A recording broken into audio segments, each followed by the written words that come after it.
اعوذ باللہ من الشیطان الرجیم بسم اللہ الرحمن الرحیم وَلَقَدْ أَرْسَلْنَا إِلَىٰ ثَمُودَ أَخَاهُمْ صَالِحًا أَنِ اعْبُدُوا اللَّهَ فَإِذَا هُمْ فَرِيقَانِ يَخْتَصِمُونَ قَالَ يَا قَوْمِ لِمَ تَسْتَعْجِلُونَ بِالسَّيِّئَةِ قَبْلَ الْحَسَنَةِ لولا تستغفرون اللہ لعلکم ترحمون قالوا اطیرنا بک وبمن معک قال طائرکم عند اللہ بل انتم قوم تفتنون وکان فی المدینة 9 رہط یفسدون فی الارض ولا یصلحون قالوا تقاسموا بالله لنبيتنه وأهله ثم لنقولن لوليه ما شهدنا مهلك أهله وإنا لصادقون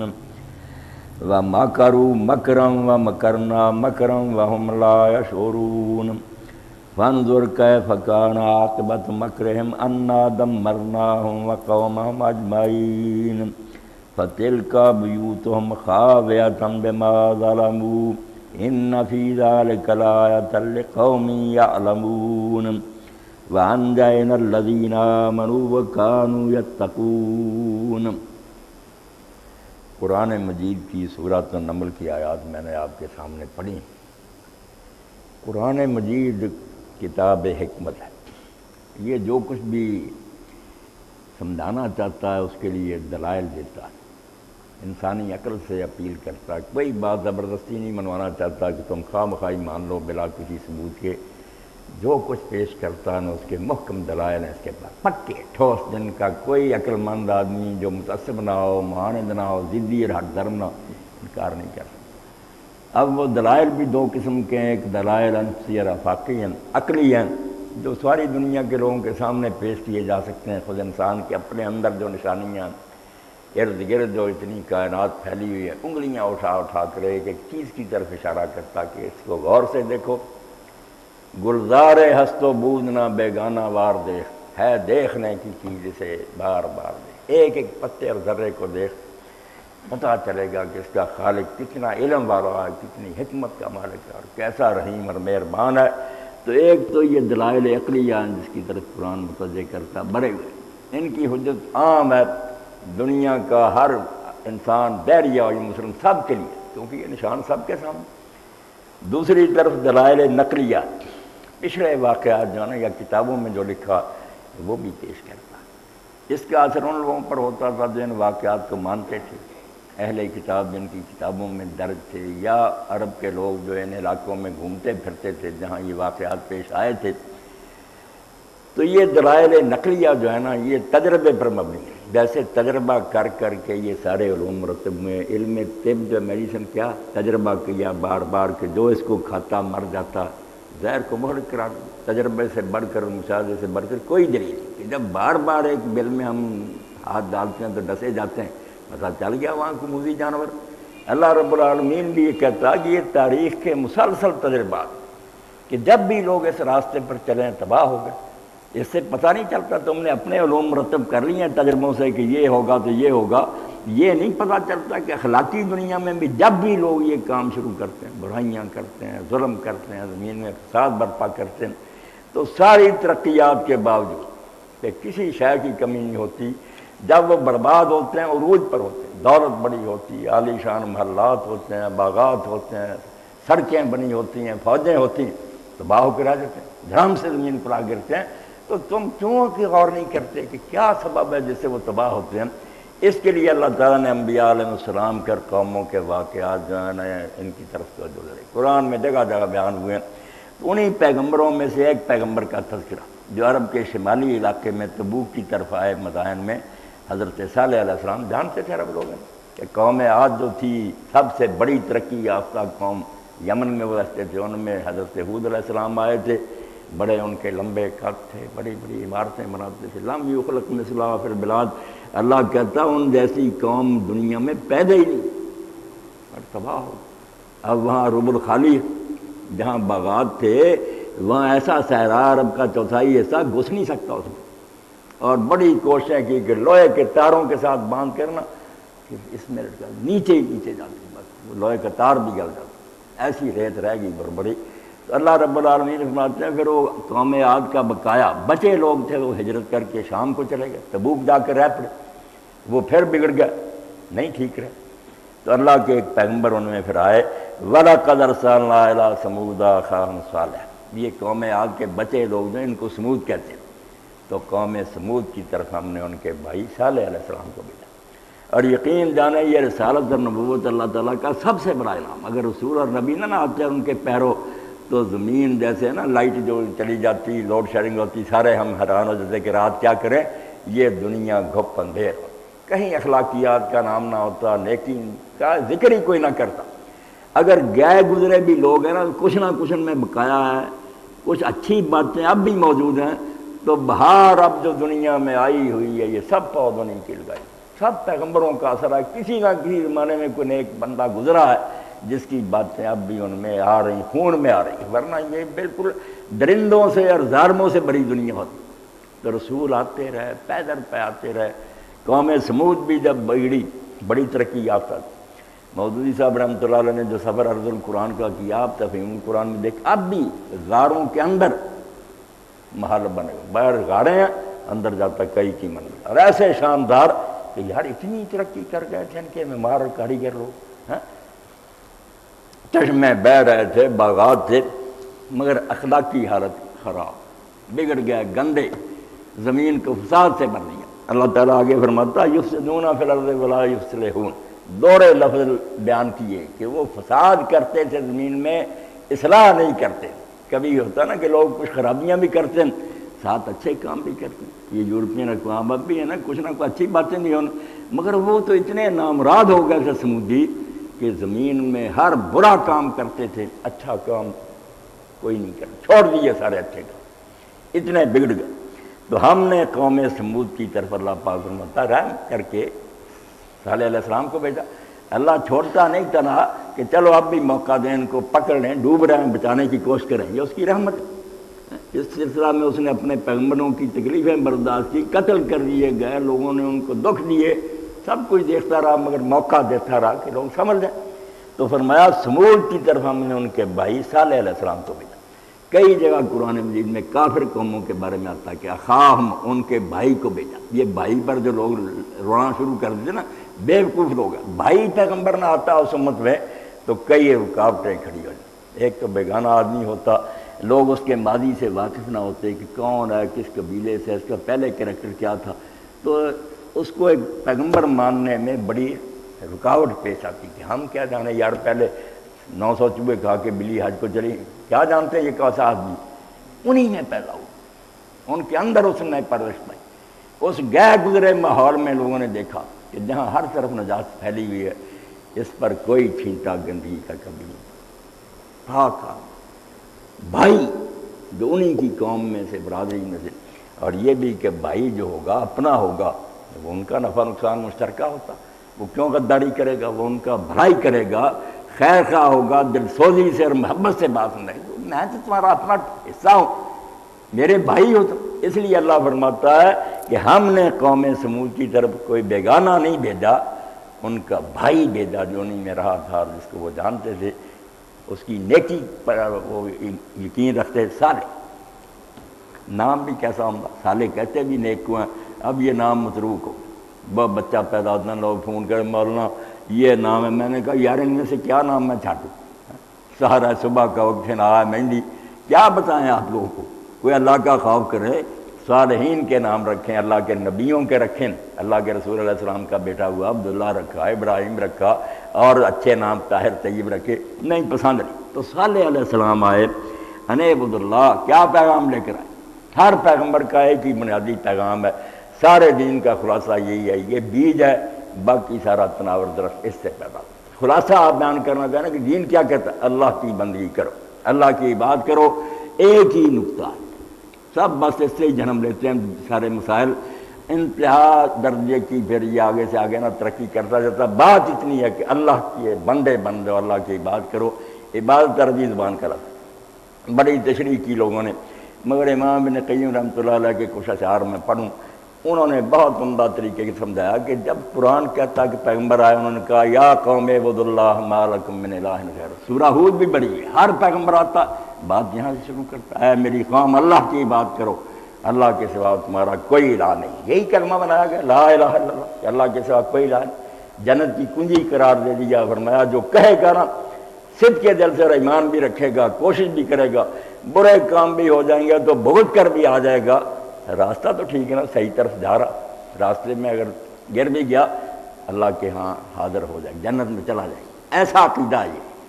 تو عبادت کیا؟ وعبادت الرحمن غایت حبی ما ذل عابدی ہما قطبان.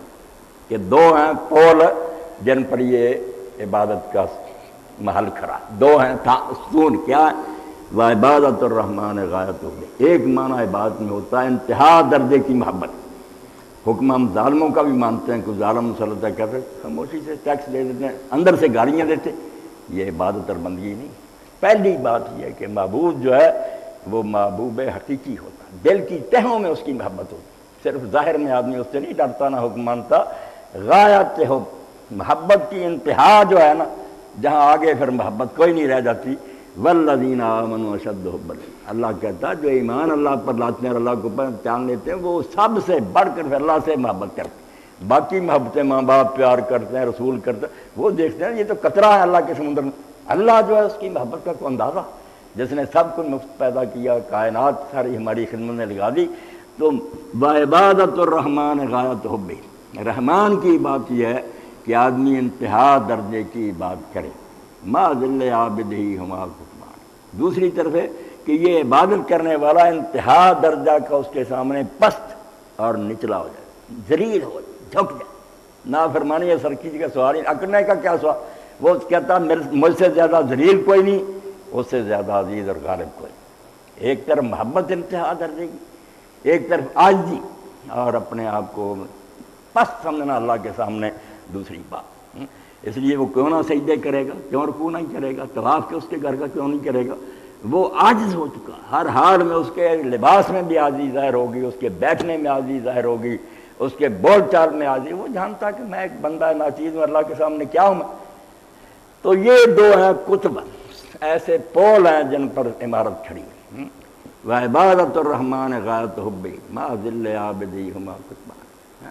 ما دارت، کہتے ہیں اس وقت تک ما دارا فلک العبادت حتی قامت، جب تک یہ دو نہیں نہ قائم ہوتے، عبادت کا جو ہے نا فلک وہ گھومنا نہیں شروع.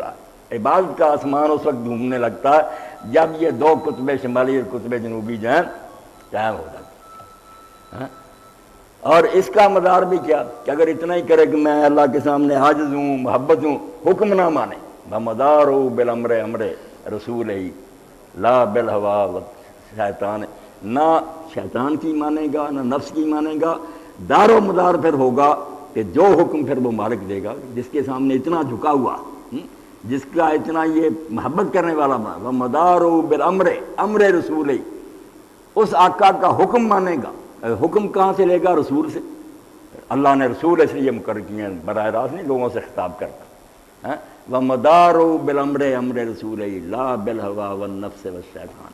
نہ خواہش نفس ہوگی، نہ شیطان ہوگا، نہ کوئی اور ہوگا، کسی کی بات نہیں مانیں گے. اس لیے جب کہا جاتا ہے نا کہ اللہ کے بندے بن جاؤ، بہت بڑا اعلان ہوتا بغاوت تھا کہ اب سے میں نے اپنی مرضی چھوڑ دی. ساری دنیا کہتی رہے میں کسی کی نہیں مانوں گا، میں صرف ایک کا بندہ اور غلام ہوں، اس کا مانوں. تو صالح علیہ السلام نے بھی قوم سے کہا اعبد اللہ. یہ ساری خرابیاں اس لیے ہیں، کرپشن اس لیے ہیں، فساد اس لیے ہے کہ اللہ کی بندگی کی بجائے کوئی مشرف کا بندہ ہے، کوئی امریکہ کا بندہ ہے، کوئی نفس کا بندہ ہے.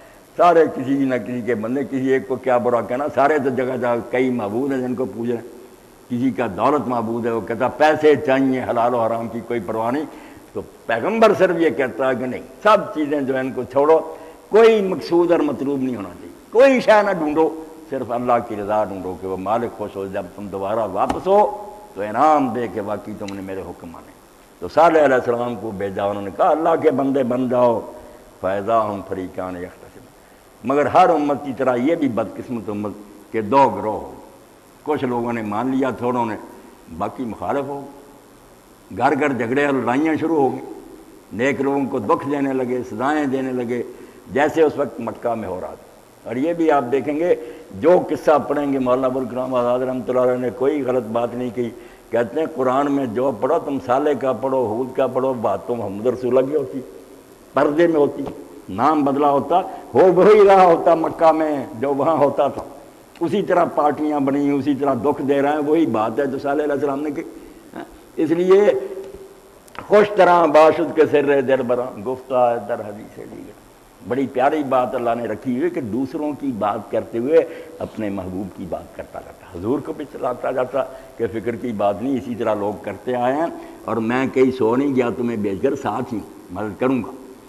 پارٹیاں ہو گئی، اور اس کا نتیجہ یہ ہوا کہ حضرت صالح علیہ السلام نے، ہر پیغمبر کہتا یہ بات کہی کہ اگر تم میری مخالفت کرتے رہے، میری بات نہ مانی، تو پھر چین سے دنیا میں نہیں رہو گے، یہ مہلت ہے، ختم ہو جائے گی، پھر عذاب آئے گا، تمہارا نشان مٹ جائے گا۔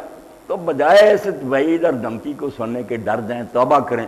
امتوں نے، کم بختوں نے ہمیشہ یہی کیا کہ لے آ پھر وہ عذاب، اگر عذاب آنا ہے تو پھر وہ کیوں رکا ہوا، آ جائے پھر لے آ، یہ مطالبہ کرتے رہے شرارت سے، ٹھٹھے کے طور۔ انہوں نے بھی کہا کہ سالے تو کہتا عذاب آئے گا اور تباہ ہو جاؤ، لے آ پھر جلدی عذاب، مذاق کی۔ قال یا قوم لما تستعجلون بالسیئۃ قبل الحسنۃ۔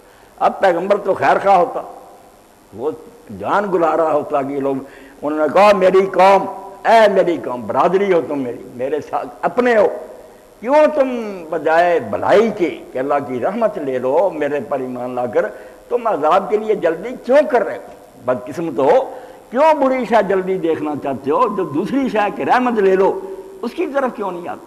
یہ بھی رو رو کر کہا کیا میری قوم، تم رحمت کی بجائے عذاب کیوں جلدی مانگتے ہو؟ کیوں تمہاری مت ماری گئی ہے؟ لا تستغفروا اللہ، تم کیوں اللہ سے اپنے گناہوں کی معافی نہیں مانگتے کہ جرم چھوڑ دو، معافی مانگ لو، نیک بن جاؤ، لعلکم ترحمون، شاید تم پر اللہ رحم کر دے، اور رحمت کی طرف کیوں نہیں آتے، عذاب مانگتے ہو ٹھٹھے سے۔ قالوا طیرنا بک وبمن معک، اور یہ بھی سورہ اعراف میں کئی جگہ اللہ نے بیان فرمایا کہ جب رسول آتا اللہ تعالیٰ پھر لوگوں کو ہلانے کے لیے کہ ان کی گردنیں جو اکڑی ہوئی ہیں وہ کچھ جھک جائیں، ان کے دل نرم پڑ جائیں، عذاب اتارتا ہے۔ وہ عذاب نہیں ہوتا جو برباد کر رہے ہیں، مگر مصیبتیں آتی ہیں، قحط پڑ جاتا ہے، کہیں کوئی اور مصیبت آ جاتی ہے، بیماریاں کہیں، تو لوگ نامراد، اس کو بھی موسیٰ علیہ السلام کو بھی کہا، جو انطاکیہ میں لوگ گئے سورہ یاسین ان کو بھی کہ تم منحوس لوگ ہو، جب سے تمہارے قدم آئے ہیں ہم تو مصیبتوں میں پھنس گئے، اپنے گناہوں کی طرف نہیں دیکھتے، ایسے ظالم ہوتے ہیں، بدقسمت، تباہ ہونے والے، الٹا پیغمبر اور اس کے ساتھیوں کو کہہ دیتے ہیں کہ تمہاری نحوست کی وجہ سے یہ مصیبتیں شروع ہوئی ہیں، جب سے تم آئے ہو ہمارے دیوتاؤں کو، ہمارے بزرگوں کو، ہمارے داتا گنج بخش کو برا کہا ہے، مصیبتیں نہیں شروع، توحید نہیں ماننی، بیڑا غرق، الٹا کہتے ہیں قصور تمہارا۔ انہوں نے بھی کہا کہ صالح تو اور جو تیرے ساتھی ہیں نا، تمہیں ہم منحوس سمجھتے، تمہاری وجہ سے یہ مصیبتیں شروع ہوئی۔ قال طائرکم عند اللہ، پیغمبر کہتا نہیں، یہ تو ہمارے ساتھ جو پیش آ رہا نا، تمہارا نصیبہ اور قسمت، یہ تمہارا اپنا کیا درا ہے، تمہارے جرموں کی سزا تمہیں مل رہی ہے، میں تو نیکی کی طرف بلا رہا۔ بعد انتم قوم تفتن، تم ہی ایسے لوگ ہو جو اپنے کرتوتوں کی وجہ سے ان سزاؤں کے مستحق، اللہ تمہارے کیے کی سزا تمہیں دے رہا، تم الٹا مجھے اور میرے ساتھیوں کو جو نیکی کی طرف بلاتے ہیں۔ وَقَانَ فِي الْمُدِينَةِ تِسْعَةُ، اللہ مختصر کر رہا تھا، حالانکہ یہ اس پر کئی سال لگے ہوتے ہیں، چھوٹا سا قصہ بیان کر کہ اس شہر میں 9 خاندان رہتے، بڑے گروپ تھے، ان کے لیڈر تھے، قبیلوں کے سردار تھے، یفسدون فی الارض ولا یصلحون، وہ خرابی ہر وقت زمین میں پھیلاتے تھے، کوئی اچھا کام نہیں کرتے۔ وہ پھر اکٹھے ہوئے، یہ بالکل اس وقت مکہ میں یہی ہو رہا تھا، اکٹھے ہو رہے تھے کہ فیصلہ کریں یار اس کا کام بڑھتا جاتا ہے، یہ لوگ ایمان لاتے جاتے ہیں، مارنے پیٹنے سے باز نہیں آتے۔ تو پھر آپ کو علم ہی ہے کہ دارالندوہ میں اکٹھے ہوئے سارے قریش کے سردار، پنچایت گھر میں اکٹھے ہوئے، کہنے لگے حل ہونا چاہیے اس مسئلے کا۔ کسی نے کہا اس کو وطن سے نکال دو، انہوں نے کہا یہ تو بڑا ساحر آدمی ہے، اس کی بات میں بڑا اثر ہے، باہر جائے گا لوگ اور مرید ہو جائیں گے، پھر لے گا آئے گا لشکر چلا کر۔ کسی نے کہا قید کر دو، انہوں نے کہا یہ تو ممکن امر ہی نہیں، قبیلے کے لوگ آئیں گے زبردستی چھڑا لیں گے، کیا قید کرو گے؟ تو آخر فیصلہ یہ ہوا شیطانوں کا کہ ہر قبیلے میں سے ایک نوجوان لیا جائے تاکہ خون جو ہے نا وہ تقسیم ہو جائے، کسی سے بدلہ ہی نہ لے سکیں ہاشمی لوگ۔ ہر قبیلے کا ہے کہ نوجوان ہو اکٹھے ہوں، رسول اللہ کا مکان گھیر لیں، حضور کو اکٹھے تلواریں ماریں، قتل کر دیں، اگر جھگڑا اٹھے گا پھر کہیں لے لو بدلہ لینا چاہیں، سارے لوگوں سے کیا ٹکر ہاشمی لیں، یہی انہوں نے کیا۔ وَكَانَ فِي الْمَدِينَةِ صَدْرًا، بد نصیب قوم۔ جب آدمی جرم میں یہاں تک بڑھ جاتا نا کہ وہ نصیحت کرنے والے کا وجود نہیں برداشت کرتا، اتنا عادی ہو گیا شراب کا، زنا کا، ڈکیت کہ جو کہتا نا کہ یہ برے اس کو بھی نہیں ہضم کرتا، خود تو چھوڑنا گزارا، کہتا ہے یار یہ میرے عیش میں خلل ڈالتا، ناچ ہو رہا، شراب ہو رہی ہے، آ گیا مولوی درمیان میں، تو نامراد و 9 گروہ تھے ان کے لوگ بھی اکٹھے ہوئے، قالوا تقاسموا باللہ، اب دیکھیں قسم بھی کس کی اٹھا رہے ہیں؟ اللہ کی، یعنی اللہ کو جانتے تھے، جن کو ہم کہتے ہیں نا کافر مشرک، اللہ کا انکار کرنے والا کوئی نہیں تھا۔ یہ ترقی یافتہ دور میں یہ جانور پیدا ہوئے، یہ کہتے ہیں نا سائنس کا دور ہے، یہاں ایسے گدھے پیدا ہوئے جنہوں نے کہہ دیا کہ یہ جہان خود ہی بن گیا، ورنہ ایسا کوئی پیدا نہیں۔ سب مانتے تھے کہ زمین آسمان اللہ نے بنایا، اس کے ہاتھ میں، تو اللہ کو مانتے تھے۔ انہوں نے سارے نے مل کر کہا اللہ کی قسمیں کھاؤ، قسم باللہ، حلف اٹھاؤ سارے کہ راز نہیں کھولنا، اکٹھے رہنا اور یہ کام کرنا۔ لَنُبَيِّتَنَّهُ وَأَهْلَهُ، ہم صالح علیہ السلام کو اور ان کے گھر والوں کو رات ہی خفیہ طریقے سے قتل کر دیں گے۔ نوبت یہاں تک پہنچی، پیغمبر کو قتل کر دیں گے، اپنی بدماشیاں نہیں چھوڑیں گے۔ ثُمَّ لَنَكُونَنَّ لِوَلِيِّهِ مَا شَهِدْنَا مَهْلِكَ أَهْلِهِ، تو جب پھر چھان بین شروع ہو گئی، لوگ کہیں گے کس نے مارا، تو ہم پھر قسمیں کھا دیں گے کہ اللہ کی قسم ہم تو جب یہ مارے گئے یہاں تھے ہی نہیں، اس دن ہم یہاں شہر میں نہیں تھے، ہمیں کوئی پتہ نہیں، وَإِنَّا لَصَادِقُونَ، ہم اللہ کی قسم سچے ہیں، ہمارا کوئی دخل نہیں، پتہ نہیں کس نے مارا۔ یہ اسکیم بنا رہا ہے۔ وَمَكَرُوا مَكْرًا وَمَكَرْنَا مَكْرًا وَهُمْ لَا يَشْعُرُونَ، ادھر یہ چالیں چل رہے ہیں، منصوبے بنا رہے ہیں، لوگ پریشان ہیں کہ کیا پریزیڈنٹ ہاؤس میں ہو رہا، کیا صحافی جا رہے ہیں، کیا یہ قافلے جا رہی، ادھر یہ مکر ہو رہے ہیں۔ وَمَكَرُوا مَكْرًا، ایسی چالیں چل رہے ہیں کہ پتہ چلتا واقعی اگر یہ کر گزرے تو یار کیا پتہ لگے کہ پیغمبر قتل ہو جائے گا، یہ قسمیں اٹھا دیں گے۔ وَمَكَرْنَا مَكْرًا، ادھر ہم بھی اپنی تدبیریں کر رہے تھے۔ لفظ ایک ہی ہے، مکر کا پنجابی یا اردو یا فارسی زبان میں برے معنوں میں آتا، اس لیے ہندو اور دوسرے لوگ کہتے ہیں یار اللہ مکر کرتا، اور بڑا بڑا فراڈیا ہے کہ خیر عربی زبان میں صرف کسی آدمی کو اس کے ارادے میں ناکام کرنا، صرف الغیر عن مقصد، جو کوئی کرنا چاہتا ہے اس کی اسکیم فیل کر دینا، اس کو کہتے ہیں مکر۔ تدبیر، وہ اپنی تدبیریں کر رہے ہیں کہ پیغمبر کو ناکام کریں، ہم تدبیریں کر رہے ہیں کہ ان کو فیل کر دیں، یہ نہیں کامیاب ہوں گے، نہ قتل کر سکیں گے۔ وَهُمْ لَا يَشْعُرُونَ، انہیں کوئی خبر نہیں، وہ نہیں جانتے تھے کہ ادھر بھی فیصلہ ہو رہا ہے۔ اللہ نے میٹنگ بلائی ہوئی ہے، جیسے حکیم صاحب فرمایا اور ملا الاعلیٰ، وہ بڑی کونسل، سپریم کونسل، وہ بھی بیٹھی، اللہ حکم دے رہا ہے، فرشتے بھی جمع۔ فَانظُرْ كَيْفَ كَانَ عَاقِبَةُ مَكْرِهِمْ أَنَّا دَمَّرْنَاهُمْ وَقَوْمَهُمْ أَجْمَعِينَ، قصہ مختصر کر دیا، درمیان کی باتیں چھوڑ دی کہ دیکھ لو پھر تم عرب کے لوگ جانتے ہیں، آپ میں تو نہیں جانتے، وہ تو علاقے سے روز گزرتے، وہاں مدائن سے گزرتے تھے، ڈھی ہوئی بستیاں دیکھتے تھے، محل دیکھتے تھے، ان کی آنکھوں دیکھی باتیں تھی۔ اسی لیے اللہ فرماتا ہے لب امام مبین، وہ تو جرنیلی سڑک جہاں پر تم روز شام کو جاتے ہو، وہاں یہ قوم لوط کی بستیاں اور یہ صالح علیہ السلام دیکھتے نہیں، اس لیے اللہ کہتا فانظر، دیکھ لو پھر کیا انجام ہوا ان کے مکروں کا، جو تدبیریں وہ کر رہے تھے چالیں، حشر کیا ہوا پھر، انا دمرنا، کہ ہم نے انہیں نیست و نابود کر دیا، قوم اور ان کی قوم کے بعد میں سارے، وہ لیڈر بھی مارے گئے، چیلے بھی مارے گئے، نشان باقی نہیں ہے۔ وہاں اللہ تعالیٰ پھر قرآن مجید میں کئی جگہ کہیں رجفہ کا کہتا کہ زمین ہل گئی، زلزلے آئے، دیکھیں نا زلزلے ادھر کشمیر میں آئے، چھوٹا نمبر، زمین کانپ گئی، سیاح، گرج، اور کہیں سے سائقہ، بجلیاں گڑکی، برباد کر دیا، تباہ کر دیا، سونامی آ گیا، کچھ نہیں بچا ان کا، برباد کر دیا۔ تو فرمایا حشر کیا ہوا پھر، اور قرآن پاک سے دوسرے مقاموں سے پتہ چلتا ہے کہ نام مراد کرتے کیا۔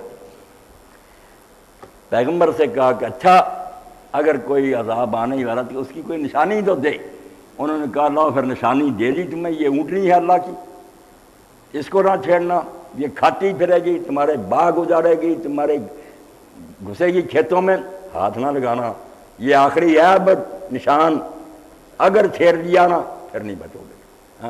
اب اس کا قرآن پاک میں آتا ہے کہ مصیبت پڑ گئی قوم، ایک دن وہ تنہا پانی پیتی، کنواں ایک ہی تھا، اب بھی موجود ہے وہاں، مولوی صاحب رحمۃ اللہ تصویر دی، ایک دن باری اس کی تھی، وہ اکیلی پانی پی، ان کے جانور پیاسے مریں گے۔ دوسرے دن یہ پلانی پلاتے تھے، کھیتوں میں پھرتی، پیغمبر کو سچا جانتے، پتا تو تھا سارے کافر بے ایمان جو مرے اللہ کہتا کوئی بھی ایسا نہیں جس کو یقین نہیں ہو گیا تھا کہ پیغمبر سچا، اپنی نفسانی خواہشات من مرضیاں بدماشیاں نہیں چھوڑ سکتے، من حرامی حجتاں ٹیر، اس لیے اندر سے ڈر گیا کہ ہے واقعی اللہ کا نشان یار چھیڑنا چاہیے، مگر جب بہت تنگ ہو گئے تو پھر اللہ پاک فرماتا ہے ذم باس عاشقہ، لوگ اکٹھے ہوئے، اور جو سب سے زیادہ خبیث اور حرامی تھا نا قدار بن صالح، اس نے کہا یار میں ذمہ لیتا ہوں، ٹانٹا اس کا ختم کرتا ہوں، قتل کر دیتا ہوں۔ فاقہ روحا، اونٹنی پانی کے لیے آ رہی تھی، یہ گھات لگائے بیٹھا تھا، اونٹنی کی کون سے کاٹوں، یہاں سے کاٹ دی، اس کی چلائی چیخی۔ اللہ کے پیغمبر نے کہا بھائی تمہاری مہلت ختم ہوگی، اب بھی 3 دن باقی۔ 3 دن اللہ نے کہا اونٹنی انہوں نے قتل کر لیا، آخری ہے میرے ساتھ ان کا مقابلہ، مجھے چیلنج کر رہی ہے کہ میرا نشان تھا اس، مگر 3 دن اب بھی دیتا ہوں کہ توبہ کر رہے تو بچ جائیں گے، نہیں مان۔ تیسرے دن پھر عذاب آ گیا، بجلیاں گڑکھیاں اور یہ سارا کچھ ہوا، زمین کانپی، اپنے گھٹنوں کے بل سوا کو گرے پڑے تھے، مرے ہوئے تھے۔ تو اللہ فرماتا انجام کیا ہوا، یہ مکر اور چالیں کہاں لے گئی، پھر انہیں ہم نے ان کو اور ان کی ساری قوم کو ہلاک کر دیا۔ فتل کا بیوتم خاویہ، جیسے انگلی اٹھائی جاتی ہیں یہ ہیں ان کے گھر، اللہ کہتا تل کا، اس میں اشارہ کہ وہ کہیں مٹ گئے نشان، کھڑے ہیں وہاں، ان کے ڈھہے ہوئے مکان تم دیکھتے ہو، گھروں میں بنے ہوئے، فتل کا بیوتم، یہ ہیں ان کے گھر، کھولو آنکھیں، کیوں اندھے بنے ہوئے ہو، خاویۃً، خالی پڑے ہیں، اب وہاں سے کوئی آواز نہیں آتی، وہاں گانا نہیں ہوتا، وہاں ڈانس نہیں، کدھر گئے وہ مجلس آرائی کرنے والے جو محفلیں لگاتے تھے، یہ ہیں ان کے گھر اور خالی ہیں، کیوں خالی ہوئے، بما ظلموا، انہوں نے اپنے پر ظلم کیا۔ کہا اللہ پاک فرماتا میں کسی قوم کو خام خواہ تباہ نہیں کرتا، ہر جگہ یہ فکر آتا کہ لوگوں نے آپ ظلم کیا، سمجھایا گیا اور بہت بتایا گیا کہ یہ راستہ تباہی کا ہے، نہیں ہٹے، کھڈ میں گر کر تباہ ہوئے۔ تو یہ گھر ہیں ان کے جو خالی پڑے ہیں، ویران، ظلم کی وجہ سے۔ ان فی ذلک لآیۃ لقوم یعلمون۔ اب بات بیان کی کہ یہ قصے کیوں بیان ہوتے ہیں، کافر کا جیسا تھی لوگ کہانیاں ہی ہیں قرآن میں، کیا کہا کہانیاں نہیں، نشان ہے عبرت کے کہ دیکھو کیا ہوتا رہا ہے، وہی کام کرو گے تو وہی نتیجہ نکلے گا۔ ان فی ذلک لآیہ، اس قصہ میں اور ان مکانات میں بہت بڑا نشان ہے، لقوم یعلمون، ان لوگوں کے لیے جو علم رکھتے ہیں، ترجمہ نہیں کرنا چاہیے، علم حاصل کرنا چاہتے ہیں، کبھی ارادہ فعل پر فعل بولتا جاتا ہے، اس لیے جو علم چاہتے ہیں نا کہ ہمیں دین کی صحیح سمجھ آئے، ان کو ایسی چیزیں پڑھنی چاہیے، تاریخ کی کتابیں پڑھیں، زمین میں پھریں، دیکھیں کدھر گئے وہ لوگ جو حکومت کرتے تھے ہندوستان پر، ان مغلوں کے محل کیوں کھڑے، ان کے قلعے ویران کیوں پڑے، اتنی حکومت تھی کابل سے لے کر ڈھاکہ تک، کیوں مٹ گئے۔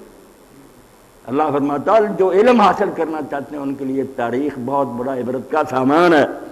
تو سارے نہیں مارے گئے، ظالم مارے گئے، وَأَنجَيْنَا الَّذِينَ آمَنُوا وَكَانُوا يَتَّقُونَ، جو صالح علیہ السلام پر ایمان لے آئے تھے، جنہوں نے ان کو سچا مان لیا تھا، وہ ایمان والے اور متقی لوگ جو تھے ان کو ہم نے بچا لیا، ان کو زلزلے نے کچھ نہیں کہا، نہ بجلیوں نے ان کا کچھ بگاڑا، وہ صحیح سلامت رہے۔ 2 نشانیاں بیان ہوئی کہ وہ مومن تھے اور متقی تھے۔ قرآن پاک میں جب اولیاء اللہ کی تعریف آئی، اب آپ دیکھتے ہیں اولیاء اللہ بھی ہمارا ایک عجیب ہی ٹرم بن گئی کہ اولیاء اللہ کو ایسے ہوتے ہیں، ان کے سینگ ہوتے ہیں، وہ عام مسلمانوں سے الگ ہوتے ہیں، ان کے پاس اللہ کی حکومت ہوتی ہے، بالکل جعلی چیزیں۔ اور جیسے مومن، مسلم، متقی، محسن، یہ عام مسلمان کے نام ہیں، ایسے یقین جانے آپ سب لوگوں کا نام ہے اولیاء اللہ۔ مگر یہ بم پڑتا جب کہتے ہیں ہو ایسے ظالم ہے کہ سب لوگ جو کلمہ پڑھتے ہیں وہ اولیاء اللہ، اللہ کے دوست، جو کافر ہیں وہ اولیاء شیطان، شیطان کے دوست۔ اب اولیاء میں ٹھیک ہے کسی کی ولایت اور دوستی معمولی سی ہے، کسی کی آرات، سارے اولیاء کا سردار سید الاولیاء نبی وقت ہے، جو زمانے کا نبی ہوتا ہے وہ سارے اللہ کے دوستوں کا سردار ہوتا۔ اب اس کو نبی کو ولیوں سے نکال دیا اور بحثیں شروع کر دیں کہ ولایت آ رہا ہے یا بھائی نبی کی وجہ سے تو لوگ اللہ کے دوست بنتے، وہ سارے ولیوں کا سردار ہوتا۔ تو ولی کیا ہے؟ اللہ کا دوست جو اللہ کو مان لیتا۔ جو کافر ہوتے ہیں وہ اللہ کے دشمن ہوتے ہیں، انہی کو حزب الشیطان کہیں کہہ دیا کہ کہیں حزب اللہ کہہ دیا اللہ کی پارٹی ہیں، شیطان کی پارٹی، کہیں عدو اللہ دوست شیطان کہہ دیا یہ شیطان کے دوست ہیں، یہ اللہ کے دشمن ہیں۔ وہاں بھی کیا بیان فرمایا کہ ولی ہونے کی ضرورت کیا؟ اگر اللہ کے پکے دوست بننا چاہتے ہو ان اولیاء اللہ لا خوف علیہم ولا هم يحزنون۔ پہلی بات تو اس دنیا کی ان دونوں ظالموں نے بنا لی کہ نبی جو نا وہ ڈرتے ہیں قیامت کے دن، ولی جو ہے کوئی ڈر نہیں کوئی غم نہیں، یہ یہاں کی اور اگلی دنیا کی بات بتا رہی۔ آپ قرآن مجید کا محاورہ یاد رکھیں، یہ نقطے کی بات جہاں یہ فکر آئے گا نا کہ لا خوف علیہم ولا، یہ جنت کی بات، جنت جانے تک سب ڈریں گے، سب کانپ رہے ہوں گے، دعائیں کر رہے ہوں گے۔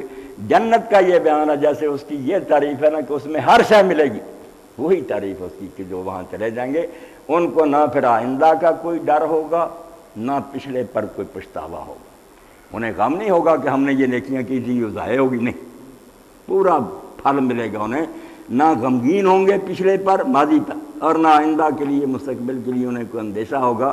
یہ ہے جنت کی سب سے اعلیٰ تعریف، ورنہ پچھلے پر غم رہے آدمی کو وہ بھی زندگی خراب، آئندہ کا ڈر ہے وہ بھی جینا حرام۔ فرمایا جنت جو ہے وہاں چلے تو فرمایا اللہ کے دوست نہ انہیں کوئی ڈر ہوگا نہ یہ غمناک ہوں گے کون؟ الذین آمنوا وکانوا یتقون، جو صالح علیہ السلام کے ساتھیوں کو کہا نا کہ وہ ایمان رکھتے تھے اور ان میں تقویٰ تھا۔ دو ہی باتیں کہ کچھ ماننے کی باتیں ہیں، علم کی، وہ ایمان ہے کہ صحیح چیزوں پر یقین رکھتے ہیں کہ یہ دنیا بغیر پیدا کرنے والے کے نہیں ہے، اللہ نے پیدا کر کے ہمیں ایسے ہی نہیں چھوڑ دیا، ہماری ہدایت کے لیے نبی بھیج دیں، اور یہ معاملہ یوں ہی ختم نہیں ہوگا، مرنے کے بعد اچھائی برائی سامنے، تین تو پوائنٹ ان پر تو وہ ایمان رکھتے ہیں، صدق کے دل سے، دل کی تہوں سے یقین تھا کہ یہ تینوں باتیں جو نا حقائق کیسے ہیں، ان کے سچے ہونے میں ذرا شبہ نہیں۔ وَكَانُوا يَتَّقُونَ، اب مان کر ہی رہ گئے تھے، صرف مان لیا اور آرام سے بیٹھ گئے۔ مردہ ایمان کے در عمل، وہ ایمان مرا ہوا ہوتا ہے جو عمل میں نہیں آتا۔ آپ زبان سے کہتے رہیں یہ زہر ہے، ڈاکٹر صاحب بھی کہیں زہر میں کھا لوں، مان کر کے ہاں ڈاکٹر صاحب زہر ہی ہے، اس ماننے کا فائدہ کیا ہو، زہر اثر نہیں کرے گی۔ ماننے کے بعد وَكَانُوا يَتَّقُونَ، ان میں تقویٰ تھا۔ تقویٰ کی تعریف جو سب سے اعلیٰ کی حضرت ابی بن کعب رضی اللہ عنہ، سیدنا عمر بن خطاب رضی اللہ عنہ نے پوچھا کہ بھائی قرآن بھرا ہوا کہ تقویٰ اختیار کرو، متقی بن جاؤ، اللہ کو متقیوں سے، اور سمجھاؤ تو صحیح سادہ زبان میں ہے کیا؟ انہوں نے کہا امیر المومنین آپ کسی ایسی جگہ سے گزرے ہیں کہ ادھر بھی خاردار جھاڑیاں ہوں، ادھر بھی کانٹوں والی، درمیان میں راستہ تنگ ہو؟ فرمایا ہاں۔ تو کس طرح گزرتے ہو؟ فرمایا دامن سمیٹ لیتا ہوں، سکر کر بچ بچ کر گزرتا ہوں کہ کانٹوں میں الجھ نہ جاؤں۔ فرمایا یہی بچ بچ کر گزرنا، یہ دنیا جھاڑیاں ہیں گناہ کی، ادھر ادھر بچ بچ کر جو گزر گیا وہ متقی۔ تو اللہ کہتا جو مانتے تھے کہ دین سچا اور پھر ہر ایسی چیز سے بچتے تھے جس کے بارے میں انہیں پتا تھا کہ یہ تو برباد کر دے گی، اس سے تو اللہ ناراض ہو جائے گی۔ ایمان تھا اور برائیوں سے بچتے تھے اور اللہ کے حکم کی اطاعت کر دے، انہیں ہم نے بچا لیا، باقی ہو گئے نابود۔ یہ قوم صالح کا قصہ، یہ ایک جگہ تھوڑا سا بیان ہو، ورنہ قرآن میں تفصیل ہے۔ یہ واقعات جو قرآن نے بڑھے یہ ہیں دلائل نقلیہ، یہ عقل کی باتیں نہیں، نقل سے، تاریخ سے ان کا تعلق ہے کہ دیکھ لو بار بار کیا ہوتا رہا، تم یہ بار بار کیوں چکھتے ہو، مرنا چاہتے ہو۔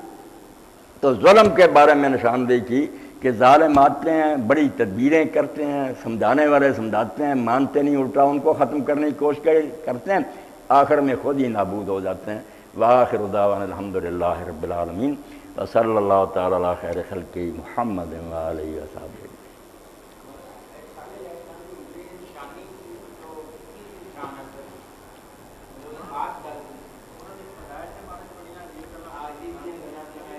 وہ میں نے اس لیے بیان نہیں کی کہ وہ قرآن مجید میں یا صحیح حدیث میں نہیں بیان ہوئی، مگر ظاہر بات کوئی چیز تھی تو جس کی وجہ سے وہ ڈرتے اور کانپتے رہے، ہاتھ نہیں اتنی مدل گایا، ان کے باغ بھی اجاڑتی رہی، پانی بھی ان کو ایک باری اس کو دینی پڑی، تو کچھ دیکھا ہی جناب۔ اب لوگ تو کہتے ہیں کہ انہوں نے کہا تھا کہ اس پتھر میں سے اونٹنی نکلے اور وہ ہو بھی گابن اور اسی وقت وہ بچہ دے، یہ چیزیں بھی مفسرین نے لکھی۔ کوئی عجیب بات نہیں کہ اللہ تعالیٰ سب کچھ کر سکتا، تو ان کے دیکھتے چٹان پھٹی، اونٹنی نکلی، اسی وقت اس نے بچہ دیا۔ تو پہلے کہتے ہیں بچے کو قتل کیا، پھر اس اونٹنی کو قتل کیا۔ بہرحال حضرت صالح علیہ السلام نے کہہ دیا تھا کہ تم نے نشان مانگا، اب نشان دے دیا، اس کو ہاتھ لگاؤ گے تو پھر سلامت نہیں رہو گے۔ صالح علیہ السلام بعد میں ان کے ساتھی وہ پھر زندہ رہے اور ہاں زندہ رہے، بالکل اللہ کہتا ہے نا ہم نے ان کو اور ان کے ساتھ اسی علاقے میں بھی رہے یا کچھ لوگ یہ بھی کہتے ہیں کہ حود علیہ السلام اور صالح علیہ السلام ہجرت کر کے مکہ آ گئے تھے، یہاں ہی ان کی زندگیاں گزریں، انہوں نے بھی تو حج کیا، ابراہیم علیہ السلام سے پہلے بھی کعبہ ہوتا تھا، مگر یہ بھی کوئی اتنی مستند نہیں بات۔ اندازہ یہ کہ طبی طور پر ہاں بعد میں فوت تو تبھی تک۔ جن علاقوں میں یہ عذاب ہے اب بھی ان میں کوئی آبادیاں ہیں یا وہاں نہیں لوگ آباد ہیں، مگر نشان یہ ہے کنواں بھی وہاں موجود ہے، وہ مکانات جو ہیں وہ بھی اب بھی پہاڑوں میں غاروں میں بنے ہوئے ہیں، کئی چیزیں۔ شام کے علاقے میں اور شام کی سرحد ہے، عرب کی اور شام کی سرحد ہے، بالکل شمالی عرب میں، بہت ترقی یافتہ لوگ۔